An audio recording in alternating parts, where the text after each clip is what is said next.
баштайбыз. Урматтуу кыргыз эли, урматтуу телекөрүүчүлөр, мына ушул бизге берилген мүмкүнчүлүктө биз бир канча убакыттан бери сиздер менен ислам динине байланышкан түшүнүктөрдүн үстүндө иштеп келатабыз. Ислам динине байланышкан түшүнүктөрдү түшүндүрүүгө аракет кылып атабыз. Албетте, жөнөкөй эл катары эле, жөнөкөй журналист катары мен да өзүм ирилдеген оюн пикиримди силерге таштап атам жана силерди ишенем буга өз оюн айтат. Каталарым болсо оңдойсуздар деген нерсе. Бүгүн тагдыр маселесин дагы бир чечишибиз керек. Анткени тагдыр маселеси бүгүн өтө орчундуу маселе. Көп маселе тагдыр маселесине байланышып, чиеленишип, өтө мына ушундай татаалдашып кеткендиктен кээ бир биздин күнүмдүк жашообузда кыйынчылыктарда мына ушул маселенин чечилбегендигинен. Тагдыр маселеси Аллах субхану ва тааланын алдындагы өтө жука маселе болгондуктан буга да өтө тың жана тыкан мамиле кылышыбыз керек. Кайсыдыр бир сухбаттарыбызда биз айттык эле, мына ошо мазхабтар жөнүндө. Тагыраак айтканда этикат мазхабтары, тагыраак айтканда ишеним мазхабтары, акыйда мазхабтары, мисалы үчүн кадариттер, жабариттер, рафидиттер, же болбосо ахли сунна вал жамаа, мына ошого окшогон акыйда мазхабтары болгон. Ушулардын бардыгын эгерде бүт өзгөчөлүктөрүн четке койсок, бир өзгөчөлүгү булар тагдыр маселесинде ар кандай этикатта болгон. Мисалы үчүн айтайлы, ушундай бир мазхаб болгон. Алар адамдын тагдыры толугу менен Аллах субхану ва таала тарабынан жазылган деп этикат кылышат. Адам өзү ыктыярсыз. Адам эмнени кылбасын бардыгы алдын ала белгиленген, кадырланган жана Аллах таала ошого адамды кылууга мажбурлайт. Адам ыктыярсыз деген бир мазхаб. Экинчи кайсыдыр бир мазхаб айтат, жок, адам толугу менен өзүнүн ыктыярында. Бүт кылган ишинде адам өз ыктыяры менен иш кылат дейт. Ахли сунна вал жамаа этикатында дагы мына ушул маселе толук чечилген эмес болчу. Балким акыркы кезде бул маселеге кээ бир чечимдер бар. Мисалы үчүн тагдыр маселесин чечкен биздин кээ бир окумуштууларыбыз бар. Мен окуганымды силер менен бөлүшөйүн. Тагдыр маселесине өзү кирүүдө, тагдыр маселесинин эшигин ачууда туура эшикти ачыш керек. Эмне үчүн тагдыр маселесине киребиз биз? Жөн эле тагдыр маселесине жөн эле бир саякат кылып келүү үчүнбү? Же кандайдыр бир максат барбы? Тагдыр маселесине кирүүдө бир максатты табыш керек.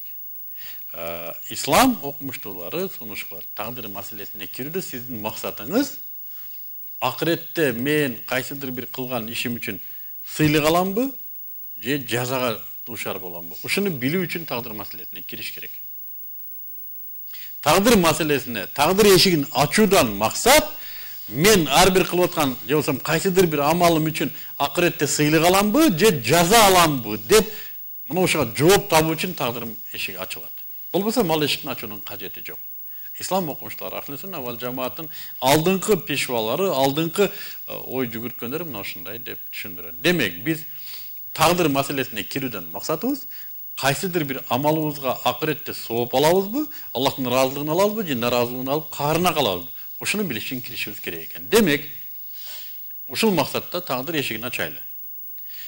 Тагдыр эшигин ачайлы. Мен амалдарымдын кайсынысы үчүн Аллахтын алдында жооп берсем, жазасын алам, жана кайсы маселеси үчүн сооп табам деген максатта ачып, карап көрөлү. Кайсы амалдарыбызга жооп беребиз, кайсы амалдарыбызга жооп бербейбиз. Ушул жерден эми тагдыр маселесин экиге бөлүп карашка туура келет. Биринчиси, адам Аллахтын алдында жооп бербей турган маселелер бар.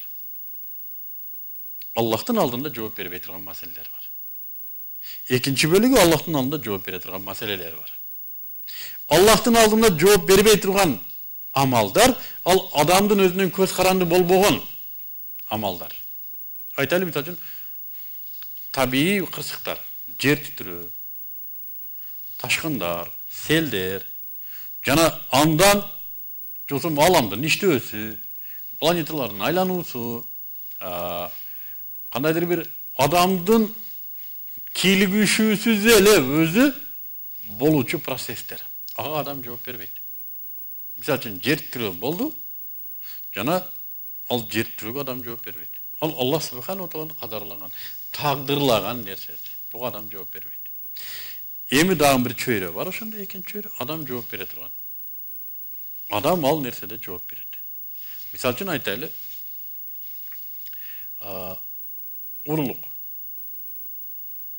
урлукка адам жооп берет. Эмне десе урлукту адам өзү кылды. Аны Аллах кылдырган жок. Мына ушул жерде өтө жука сыйкал нерсе турат. Ушуну бир тыкан түшүнгөн аракет кылайлы. Хазирети Умардын учурунда бир уруну кармап келди дейт.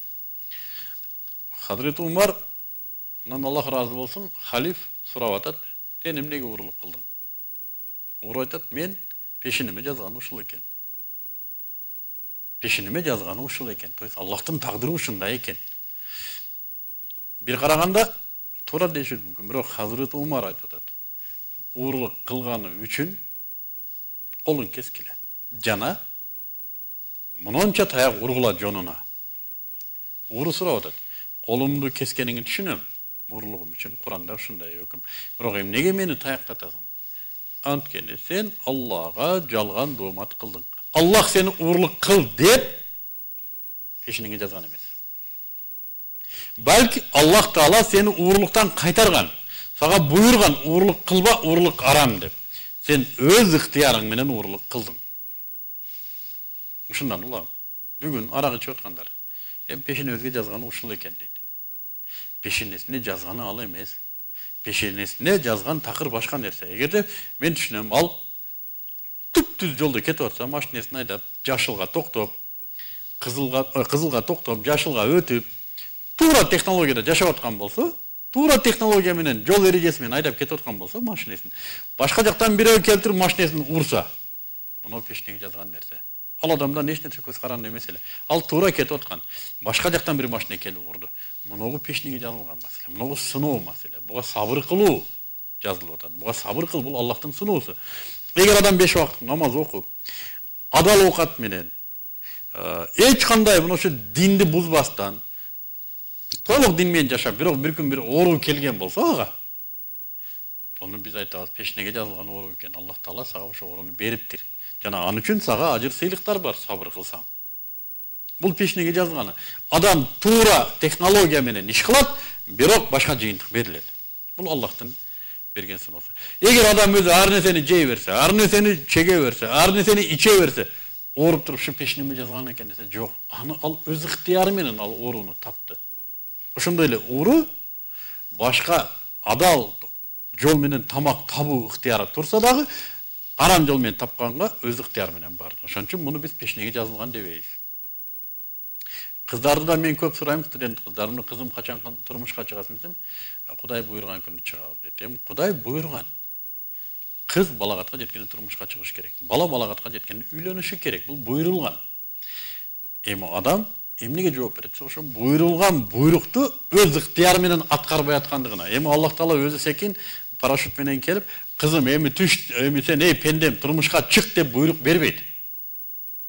Эми пешинеме жазганы деген нерседе башка дагы бир нерсе бар.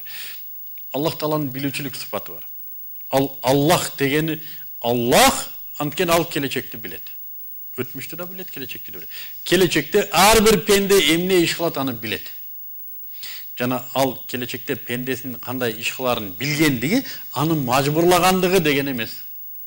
Аллах Таала билген. Бирок аны муну кыл деп мажбурлаган жок да. Ыктыяр адамдын өзүндө. Демек, биз тагдыр маселесинде эшикти ачтык. Кылган амалыбыз үчүн акыретте сооп алабызбы, же күнөө алабызбы деген максатта билип алайлы деп ачтык дагы, карап туруп, муногу амалдарым менден көз каранды эмес эле, буга мен сыйлык же болсо күнөө жазылбайт. А муногу амалдарыма күнөө экен, мен колумдан келтирип кылбай койдум, муногу сыйлык экен. Ушуну кылдым, өз ыктыярым менен деп билиш керек. Демек, тагдыр маселеси, тагдыр эшиги ошо акыреттеги суроо жооп үчүн ачыла турган экен. Болсом бул жөн эле өзүнчө отуруп алып, философиялык ой жүгүртө турган тема эмес экен, бул кача турган тема экен. Тагдыр маселесине мына ошон үчүн киребиз. Менин ар бир амалыма Аллах ыраазы болобу? Мен ошо кандай натыйжа алам? Ошону билиш үчүн тагдырга киребиз.